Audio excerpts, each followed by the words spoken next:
자, 오늘은 57차시의 굴절에 대해서 한번 배워보도록 하겠습니다. 자, 요걸 하기에 앞서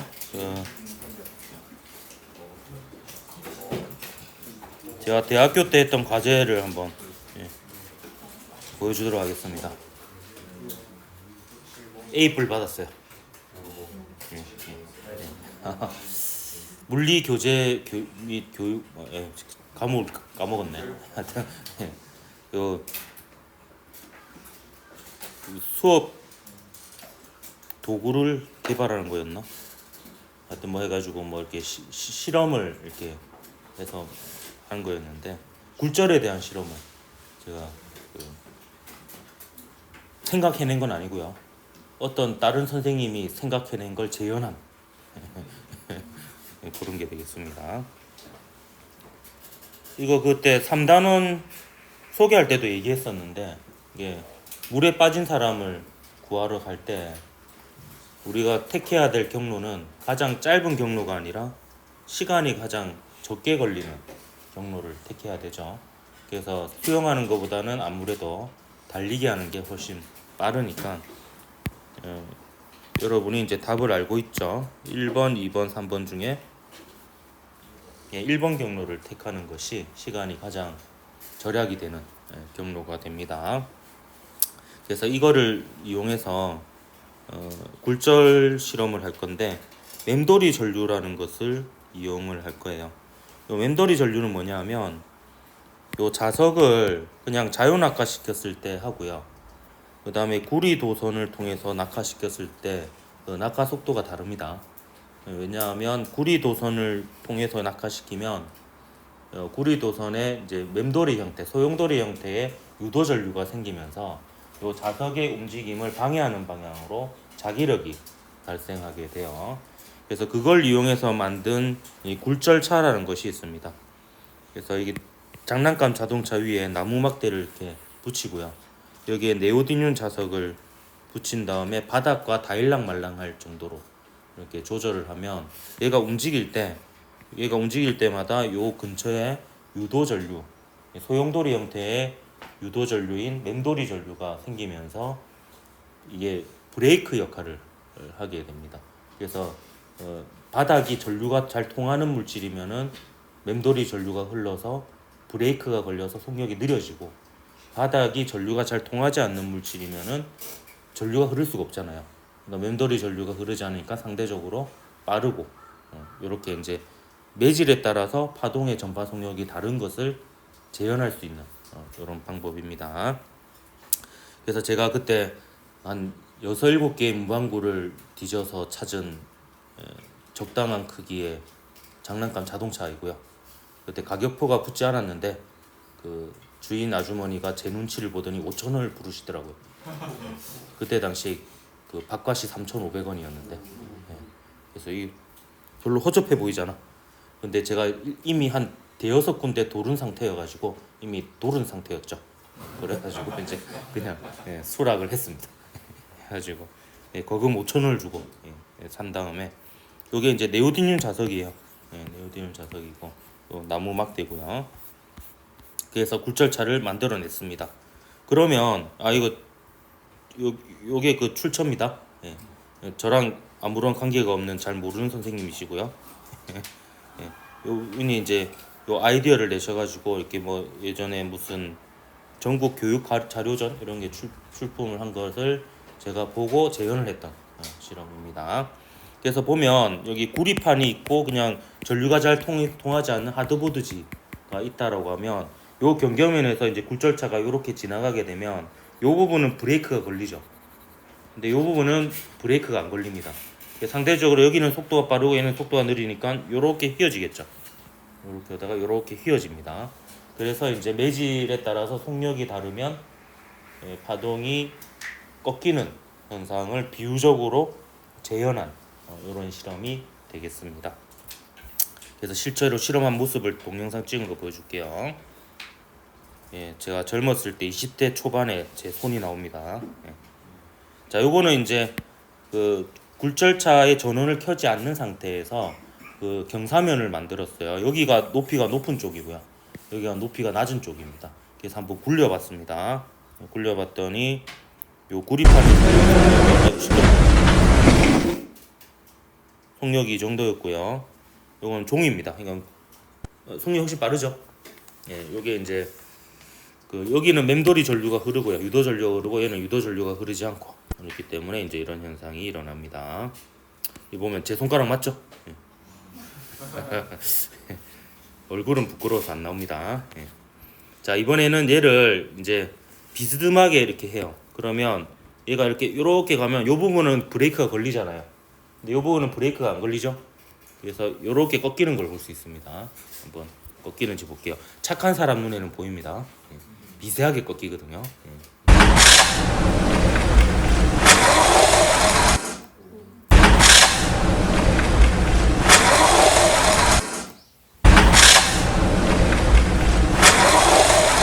예, 꺾이죠. 예, 예. 그리고 이걸로 전반사 실험을 할 수도 있어요. 그때 선생님이 하신 일은 요 구리판으로 길을 만들어 가지고 이게 굴절차가 그 길을 따라 가게끔 한 실험을 했습니다. 그래서 속력이 느린 쪽에서 빠른 쪽으로 파동을 입사시키면 특정 각도 이상에서는 더 이상 굴절하지 않고 전부 반사하는 현상이 일어나거든요.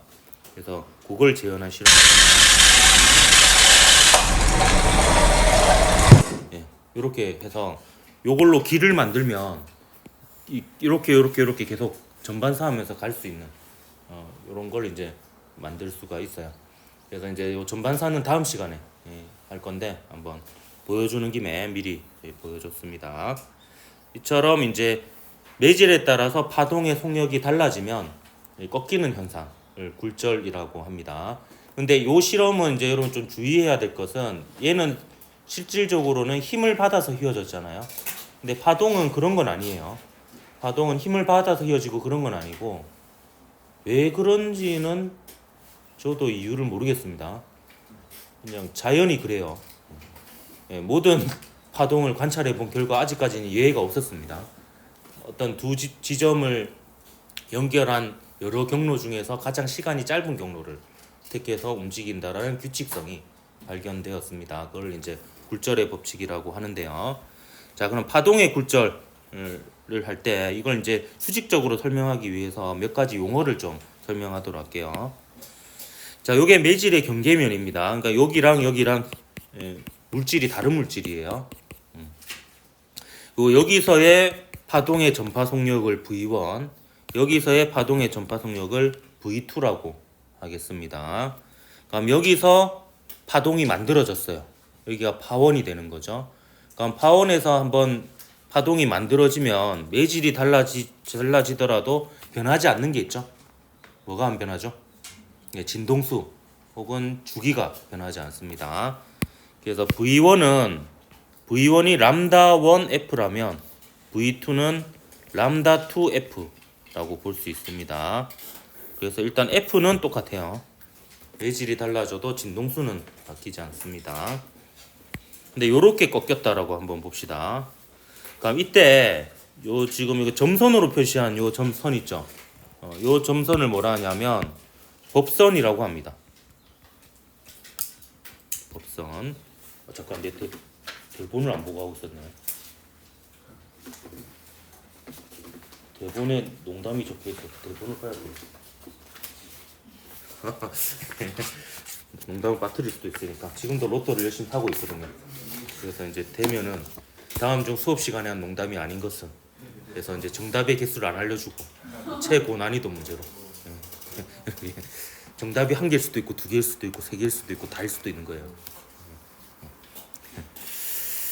자, 그리고요, 여기가 지금 입사하는 쪽이죠. 그래서 이 법선과 파동의 진행 경로 사이의 이 각도를 입사각이라고 하고요. 얘는 이제 굴절해서 들어가는 쪽이죠. 그래서 이것을 법선과 이루는 각을 굴절각이라고 합니다. 그래서 굴절해서 각도라고 하는 것은 항상 법선과 이루는 각이에요. 그래서 경계면에서 수직인 요 선과 이루는 각으로 얘기를 하는 겁니다. 결과를 먼저 얘기해 줄게요. 요 법선과 이루는 각이 어디가 더 커요? 얘가 더 크죠? 그럼 이쪽이 속력이 더 빠릅니다. 파장도 더 길고요. 이렇게 기억을 하면 되겠습니다. 여러분 굴절차 한번 생각해 볼까요? 굴절차가 여기에 지금 자석이 있었잖아요. 자석이 있는데 요렇게 꺾이려면 요쪽이 느리고 요쪽이 빨라야지 요렇게 꺾이죠. 예. 그래서 두 손가락으로 이렇게 해보면은 이렇게 꺾이면은 이제 이쪽이 속력이 더 빠르고 이쪽이 느려야 된다라는 것을 알 수가 있습니다. 근데 그렇게 해도 되는데 저는 이제 그렇게 하는 것보다는 그냥 법선과 이루는 각이 큰 쪽이 속력이 빠르다 이렇게 외우는 것을 추천합니다. 실제로 얘를 이제 식을 세워 보면 예전에 그 대학교 그 수리 논술 이 문제가 나왔었어요. 굴절의 법칙을 유도하는 문제, 미분 문제였거든요. 예. 그래서 임의의 경로를 이제 수식으로 표현한 다음에 이게 가장 시간이 적게 걸리는 최소값을 찾으면 그 관계가 어떤 식으로 나오냐면 이렇게 나옵니다. V1분의 사인 세타1은 V2분의 사인 세타2 이렇게 나옵니다. 이게 굴절의 법칙입니다.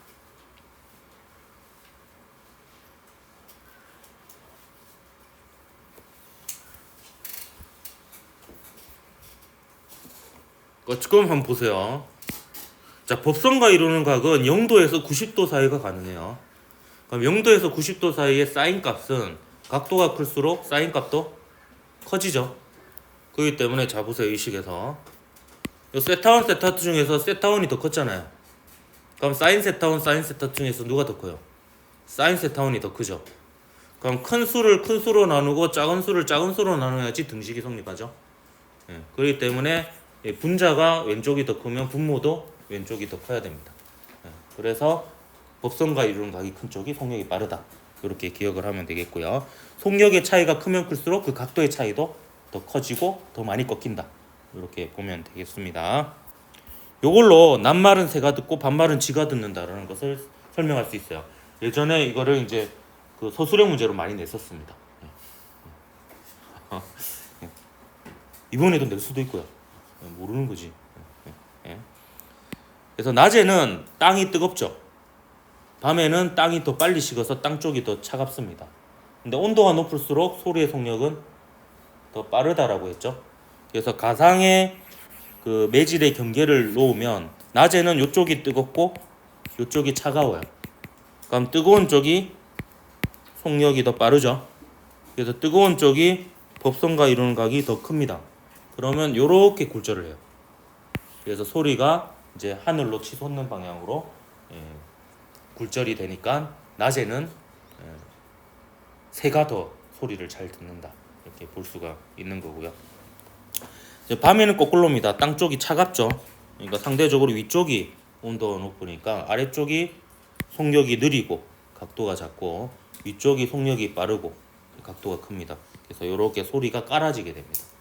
그래서 밤에 보면은 멀리서 나는 소리가 더 잘 들리는 이유가 멀리서 난 소리가 여기가 아파트가 있다라고 칩시다. 여기가 아파트가 있어요. 그러면 같은 곳에서 일어나는 소리가 낮에는 요렇게 해서 여기 못 도달해요.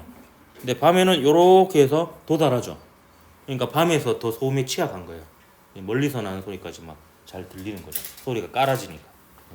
그런 것도 있습니다.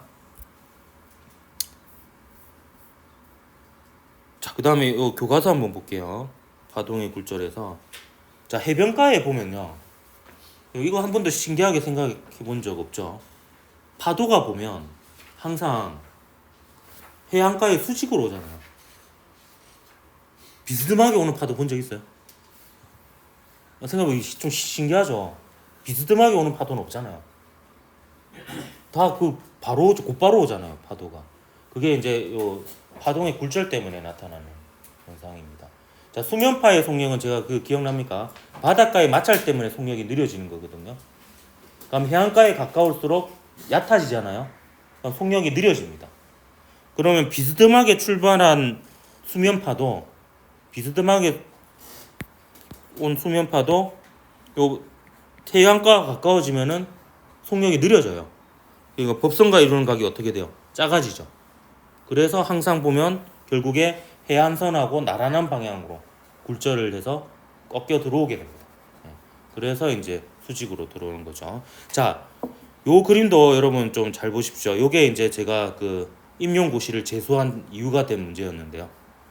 이 문제가 이거하고 관련된 문제가 1.5점짜리였는데 제가 1차 때 그 수능이란다. 그 임용고시 첫 해에 그 0.5점 차이로 1차를 떨어졌거든요. 이 문제 맞췄으면 된 거였는데 이게 왜 틀렸냐면 각도가 어떤 각도로 나왔냐면 이 각도로 나왔어요. 이 각도 표시가 법선과 이루는 각이 아니잖아요. 이 각도가 내 거꾸로 생각한 거야. 이게 법선과 이루는 각으로. 그래가지고 이제 틀렸습니다. 그리고 사실 이거 아니더라도 이걸로 봤으면은 또 괜찮았는데 지금 보면 요게 파면이거든요. 파면은 뭐냐면 위상이 같은 지점을 쭉 이어서 만든 면이에요. 그러니까 마루면 마루, 골이면 골이거든요. 그러면 얘랑 위상이 같으니까 그러니까 얘가 마루면 얘도 마루거든요. 그럼 요 사이 거리가 파장입니다. 그럼 요 사이 거리가 파장이죠. 그러니까 속력이 누가 더 빨라요? 진동수는 똑같으니까 이쪽이 더 빠르죠. 근데 제가 거꾸로 한 거예요, 이거를. 왜냐면 이 법선과 이루는 각 이걸 했는데 이게 법선과 이루는 각이 아니잖아요. 그렇기 때문에 이제 법선과 이루는 각을 할 때는 하여튼 요 각을 내야 돼. 이 각이 아니네. 이 각이면 내가 알아챘을 텐데 이 각이면 알아챘을 때 아마 요 각으로 나왔을 거예요. 요 각. 그래서 요 각은 법선과 이루는 각이 아니지 않나? 이래가지고 틀렸는데 생각해 보면 요거하고 요거 합치면 90도잖아요. 지금 90도면 그리고 요거하고 요거 합치면 90도니까 결국 이 각도가 법선과 이루는 각이죠. 근데 제가 이 각은 법선과 이루는 각이 아니고 반대로 생각을 한 거예요. 그런 식으로 해서 이거는 좀 기하학적으로 잘 따져봐야 되는 부분인데 사실 요거는 요걸로 파장으로 보는 게 더 나을 것 같습니다. 그러면 이쪽에 속력이 더 빠르고 파장이 기니까 속력이 느리고 요렇게 자료가 나오면 애들이 간혹 헷갈려하는 경우가 있어가지고 파면은 특징이 파면과 수직인 방향이 파동의 진행 방향입니다. 파면과 수직인 방향이 진행 방향이에요. 그래서 법선과 이루는 각을 할 거면은 요렇게 꺼놓고 해야 되겠습니다. 자, 그다음 빛의 굴절 한번 보도록 할게요. 빛의 굴절은 조금 이제 굴절률이라는 또 다른 물리량이 정의가 되는데요. 우선 파동의 경계면에서 제가 위쪽에서는 굴절만 설명한다고 생략을 했는데 일반적으로 파동의 경계면에서는 두 가지 일이 일어납니다. 일부는 반사하고 일부는 굴절해요. 그럼 반사의 법칙은 간단합니다. 요게 입사각이면은 이게 반사각이에요. 요 두 개가 같다라는 게 반사의 법칙입니다. 그래서 세타1하고 세타1 프라임이 같다라는 게 반사의 법칙입니다. 자, 그 다음에 이 굴절의 법칙은요, 모든 파동에 적용되는 공통적인 법칙이기 때문에 빛의 경우에도 똑같이 V1분의 사인 세타1은 V2분의 사인 세타2라는 식이 똑같이 적용됩니다. 그러면 V1, V2 중에서 누가 더 커요? V1이 더 크죠? 세타1이 더 크니까 진동수는 같고 파장은 람다1이 더 길어야 됩니다. 근데요, 빛의 경우에는 기준이 되는 속력이 하나 있어요. 뭐냐면 진공에서의 빛의 속력. 진공에서의 빛의 속력이라는 게 있습니다. 양변에 진공에서의 빛의 속력을 곱해줍니다. 그러면 식이 이렇게 됩니다. C를 곱해줘요. 그러면 CC가 되죠. 캠퍼스 커플. 캠퍼스 커플은 장단점이 있습니다. 헤어지면 문제가 생기죠. 계속 같은 캠퍼스를 다녀야 되니까. 꽈CC는 더하죠.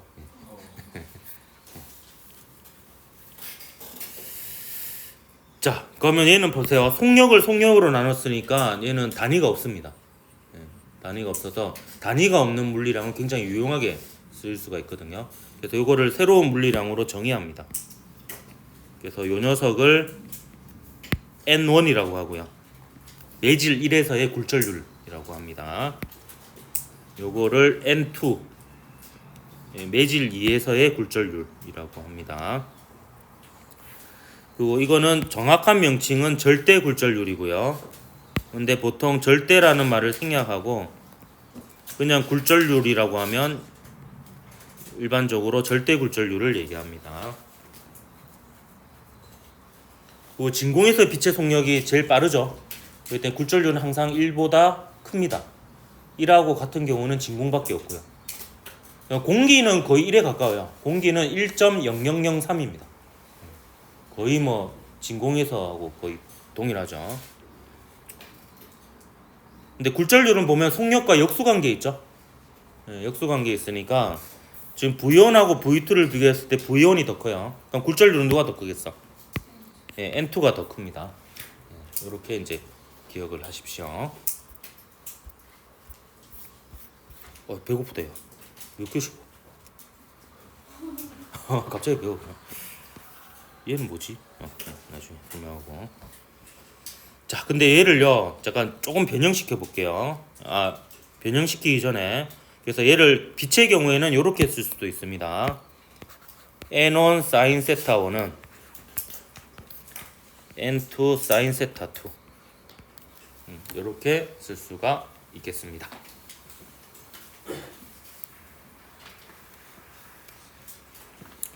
근데 얘를요, 그 매질 1의 굴절률을 1로 만들어 버려요. 그래서 N1을 나눠 버립니다. 그러면 식이 아래쪽과 같이 되죠. 그럼 이렇게 되면 매질 1에 대한 매질 2의 상대 굴절률이 됩니다. 그래서 상대 굴절률은 빛의 경우 이외에도 정의될 수 있습니다.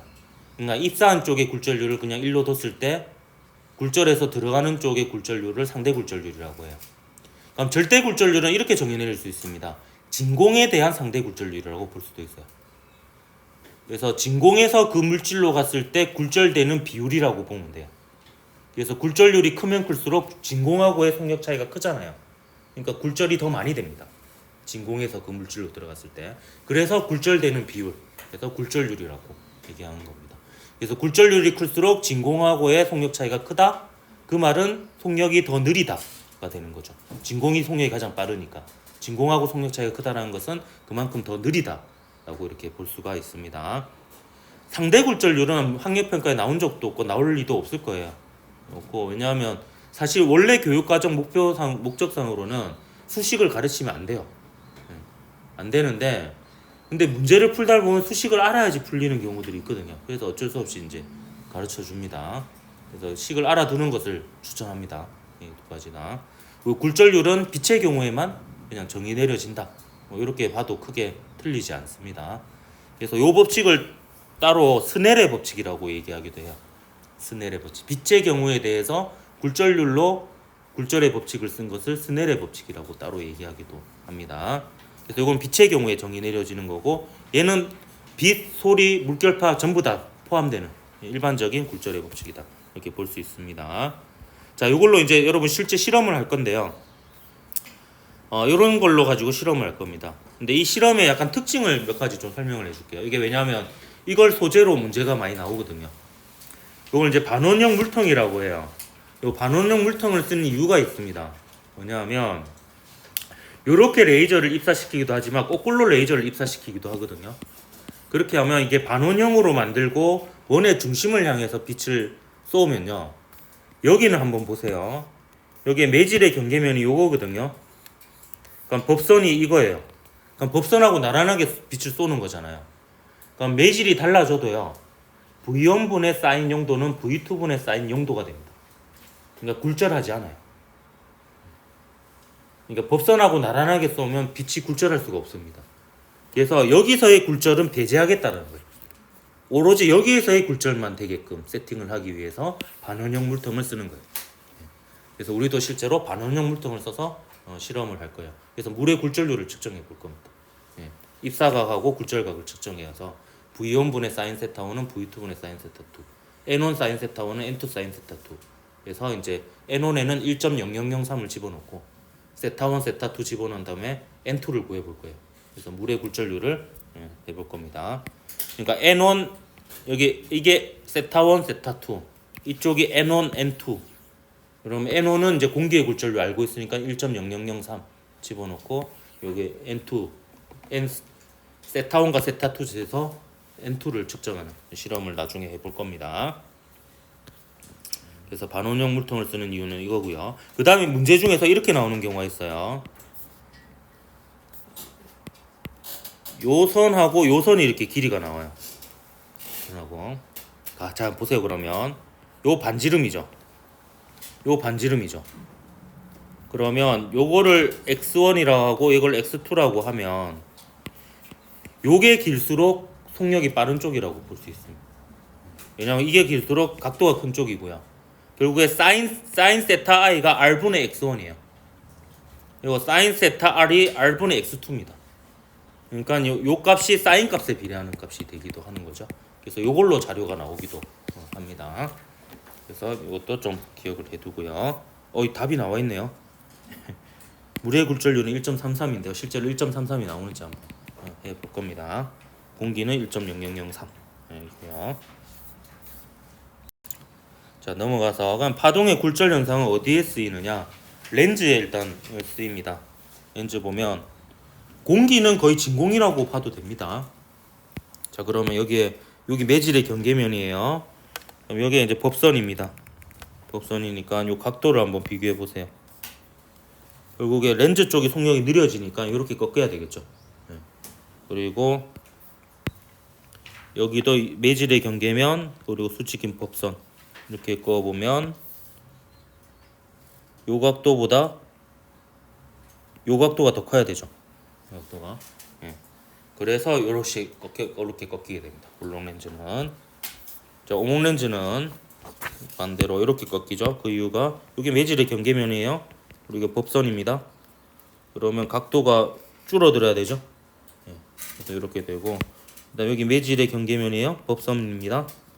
그러면 각도를 뭘 비교해야 되느냐? 요거하고 아니죠. 요거하고 요걸 비교해 봐야 되죠. 그래서 공기 쪽이 더 커야 되잖아요.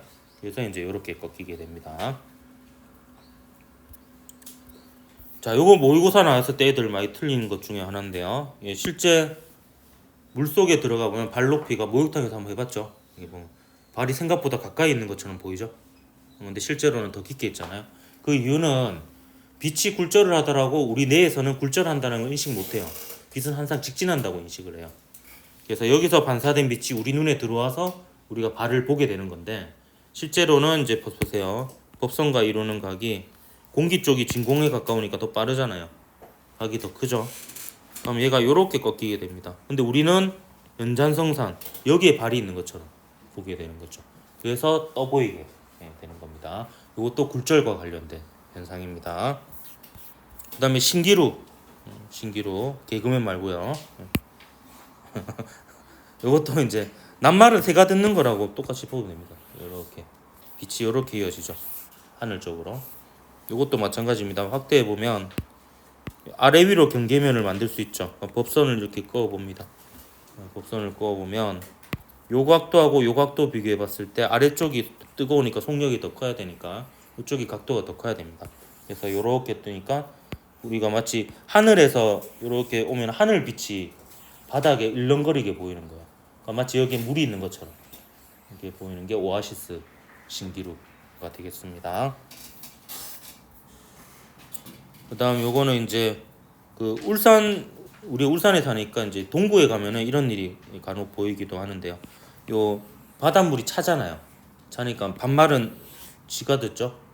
그래서 이렇게 이어집니다. 그래서 하늘에 마치 배가 거꾸로 떠 있는 듯한 영상이 이제 보이기도 합니다. 이런 것들이 이제 굴절과 관련된 현상이다. 자, 그럼 문제 한번 풀어보도록 할게요. 근데 문제는 제가 미리 얘기하지만 이 굴절 부분은 굴절만 독립적으로 나오는 문제 수는 굉장히 적고요. 전반사하고 묶어서 이렇게 많이 출제가 됩니다. 그래서 지금 몇 년째 그 굴절 관련된 기본 문제는 안 바뀌고 있어요. 잘 안 나와가지고 굴절만 딱 되는 문제. 자, 2021년 9월 고3 모의평가 9번 문제입니다. 그림가는 파동이 매질 A에서 매질 B로 진행하는 모습을, 나는 가해 파동이 매질 1에서 매질 2로 진행하는 경로를 나타낸 것이다. 1과 2는 A와 B 중 하나이다. 이렇게 되어 있는데요. 자, 여기는 어디가 속력이 더 빠른지는 두 가지 방법으로 구할 수 있습니다. 파장으로 하는 방법이 있습니다. 요걸로 해도 되고 밝은 선과 밝은 선 사이 요거 해도 됩니다. 요걸 이제 람다 A라고 할게요. 여기는 요걸로 해도 되고 요걸로 해도 됩니다. 예, 람다 B죠. 누가 더 길죠? A가 더 깁니다. 그럼 속력은 누가 더 빨라요? 예, A가 더 빠릅니다. 이렇게 하는 방법이 있고요. 또 한 가지 방법은 법선과 수직인 방향이 파동의 진행 방향이거든요. 그럼 여기에 점을 하나 찍고요. 수직으로 한번 그어봐요. 이렇게. 이렇게 되죠. 그럼 법선을 또 긋습니다. 법선을 끄면 자 각도가 어디가 더 커요? A 쪽이 더 크죠. 그래서 A 쪽이 속력이 더 빠릅니다. 자, 그 다음에 요거 볼게요. 하고 자 그림을 잘 그려야 돼요. 이게 매질의 경계면입니다. 그리고 고기 요게 법선이죠. 요게 법선입니다. 각도 비교해 보세요. 법선과 이루는 각 누가 더 큽니까?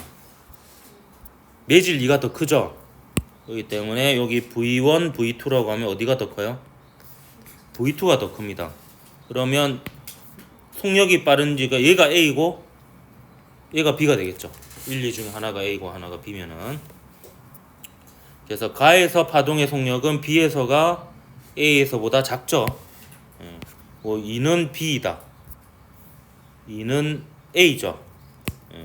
뭐 나에서 파동의 파장은 2에서가 속력이 더 빠르니까 파장이 더 길다. 람다 F 중에서 F는 변화가 없고요. 그래서 속력은 파장에 비례합니다. 그래서 2가 속력이 빠르니까 파장이 더 길죠. 그래서 2번이 답이었던 문제였습니다. 자, 2022년 7월 고3 학력평가 20번 문제입니다. 이게 특이하게도 20번에 굴절 문제가 나왔던 경우예요. 근데 뭐 풀만 했습니다. 자, 그림과 같이 동일한 단색광을 쓰는 이유는요. 이것도 제가 언급할게요. 항상 굴절 문제는 이 말이 나와요. 단색이죠, 단색. 단색은 색이 하나인 빛이에요. 그러니까 진동수가 똑같은 빛이라는 거예요. 왜냐하면 진동수가 다르면 굴절률이 달라집니다, 전부 다. 그래서 하나의 경로로 안 나와요. 그래서 보통 굴절 문제는 단색광이 나오는 겁니다. 단색광 P가 매질 C에서 매질 A와 B로 각각 입사하여 굴절하였다. 그림란은 P가 B에서 A로 입사하는 모습을 나타낸 겁니다. 자, 그럼 A, B, C의 속력을 비교해 볼 수 있는데요. A하고 C의 속력을 먼저 비교해 볼까요? A하고 C의 속력을 비교하기 위해서 법선과 이루는 각을 비교해 보면 누가 더 커요? A가 더 크죠. 그래서 이렇게 되겠습니다. 그럼 B하고 C도 비교해 볼게요. B하고 C를 비교해 봐도 30도, 65도 어디가 더 커요? B가 더 크죠? 근데 똑같이 입사각이 30도인데 얘는 60도, 얘는 65도예요. 얘가 차이가 더 크죠? 그럼 얘하고 사이의 차이가 더 큽니다. 그러면 일단 C가 가장 느리고요. C가 가장 느리고 가장 빠른 거는 B가 되겠죠. 그리고 그 사이가 A가 되겠습니다. 이렇게 되겠습니다. 그러면 A하고 B의 경계면에서는 지금 B가 속력이 더 빠릅니다. 그러면 법선을 그어 볼게요. 법선을 그어 보면 요 각도보다 요 각도가 더 커야 되죠. 요 각도가 더 커야 되니까 얘는 요렇게 꺾여야 돼요. 이렇게 꺾여야 되는 상황입니다. 끝났습니다. 굴절률은 B가 C보다 크다. B가 C보다 속력이 빠르니까 굴절률은 거꾸로죠. 굴절률은 오히려 B가 C보다 작습니다. P의 속력은 A에서가 B에서보다 크다 했는데 A에서가 B에서보다 작죠. 그래서 니은도 틀렸고요. 다음 나에서 P가 A로 굴절할 때 입사각이 굴절보다 크죠. 입사한 쪽이 속력이 더 빠르니까. 그래서 디귿만 맞아서 2번이 답이었던 문제였습니다. 여기까지인 줄 알았죠? 실험 하나 소개하도록 하겠습니다. 이것도 여러분이 동아리 때 하기 좋은 실험 중에 하나여서 하나 소개합니다. 자, 서로 다른 매질에서 소리의 굴절 확인하기 실험인데요. 이때 필요한 것은 요 풍선하고요. 그 다음에 헬륨, 이산화탄소, 그리고 진동수 발생기는 요새 어플이 있습니다. 소리는 일정한 진동수의 소리를 내는 어플이 있고요. 그 다음에 이제 뭐 귀가 있으면 되겠죠. 자, 여기 보면 자, 이거는 그리고 요거는 제가 주파수 발생기로 사용하고 있는 아이패드이고요. 여기서 소리가 나올 거고 요게 이제 그 소리의 데시벨 세기를 측정하는 장치입니다. 자, 보세요. 먼저 보여줄게요. 이게 헬륨이에요. 헬륨 풍선을 넣었더니 소리가 어떻게 되고 있어요? 작아지고 있죠. 실제로도 이게 카메라를 소리 들리는 방향으로 갔어요. 느껴지죠? 작아지는 게.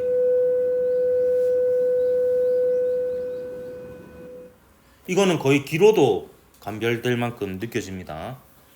되는데 이건 어려워요. 자, 이산화탄소. 자, 이산화탄소 풍선 저 어떻게 만드느냐면 제가 이것저것 방법 다 써봤지만 콜라가 최고입니다.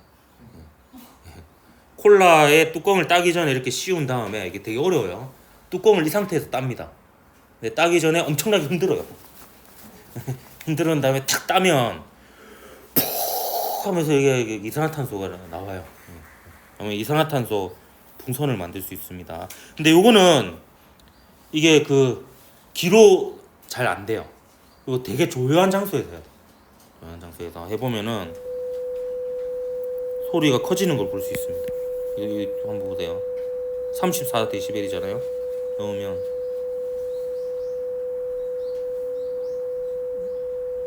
약 조금이긴 하지만 차이가 나죠. 소리. 이거는 근데 귀로는 이게 감지가 잘 안 돼요. 시끄러운 데서 하면 실험이 안 됩니다. 굉장히 좋은 데서 조용한 데서 해야 돼서 저희 집에서 했던 실험입니다. 그리고 이 과정에서 진동수는 안 변해요. 이건 진동수 측정하는 거거든요.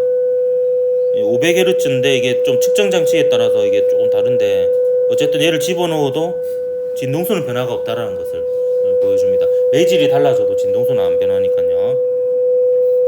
자, 이건 어떻게 설명이 되냐면 이렇게 설명을 할 수 있습니다.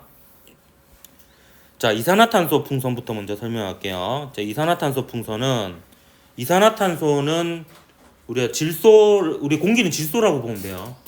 질소하고 이산화탄소 한번 비교해 보세요. 누가 더 분자량이 크죠? 이산화탄소가 분자량이 더 큽니다. 그럼 똑같은 온도라면 분자량이 크니까 온도가 똑같다라는 것은 분자의 운동 에너지가 같다라는 거거든요. 근데 분자량이 크면 속력은 가면 느려야 되는 거죠. 그럼 분자의 속력이 느리면 소리를 전달하는 속력도 느려집니다. 그래서 보면 이산화탄소 풍선은 보면요, 요게 지금 매질의 경계면이잖아요. 법선입니다. 법선이니까 법선과 이루는 각이 보세요. 어떻게 돼요? 작아지죠. 작아집니다. 여기도 마찬가지. 요게 경계면이고요. 요게 법선입니다. 그래서 법선과 이루는 각이 여기 이산화탄소 쪽이 느리니까 작아야 됩니다. 그래서 이산화탄소 풍선을 넣으면 이게 소리가 모이게 돼요. 굴절을 해서. 그렇기 때문에 퍼져나갔던 소리가 모이게 되니까 소리가 크게 들리게 되는 거죠. 반면에 헬륨은 원자번호 2잖아요. 질소보다 더 질량이 작습니다. 그러니까 똑같은 온도면은 운동 에너지가 같으면 분자량이 작으니까 속력이 빠르고 소리의 전달 속력이 빠릅니다. 그러면 보면 요 법선과 이루는 각을 한번 볼게요. 법선과 이루는 각을 보면 요 헬륨 쪽이 더 커야 되는 거죠. 헬륨 쪽 속력이 더 빠르니까. 여기서도 보면 요게 경계면이고 이게 법선이면은 법선 잘 꺼야 되는데 법선이면은 헬륨 쪽이 각도가 더 크죠. 이쪽보다. 그래서 굴절을 하는데 이번에는 퍼져나가는 방향으로 굴절을 하게 돼요. 그래서 이제 소리가 작게 들립니다. 근데 얘는 왜 그게 두드러지게 나타나고 얘는 아주 미세하게 나타나느냐? 요걸 비교해 보면 돼요. 공기의 평균 분자량이 28.84g/몰입니다. 근데 이산화탄소는 44.01g/몰이에요. 그러니까 요 두 개를 비교해 보면 두 배가 채 차이가 안 납니다. 근데 공기하고 헬륨을 한번 보세요. 7배 넘게 차이가 나요. 그러니까 이게 두드러지게 나타나는 거예요. 반면에 얘는 그렇게 두 배도 차이 안 나니까 좀 미세하게 이게 현상이 일어나게 되는 겁니다. 그래서 요거는 잘 안 되지만 공기하고 헬륨 사이에는 진짜 귀로 느껴질 정도로 실험이 되니까 이것도 뭐 동아리 시간에 할 수 있으면 해보기를 추천합니다. 오늘 여기까지 하도록 할게요.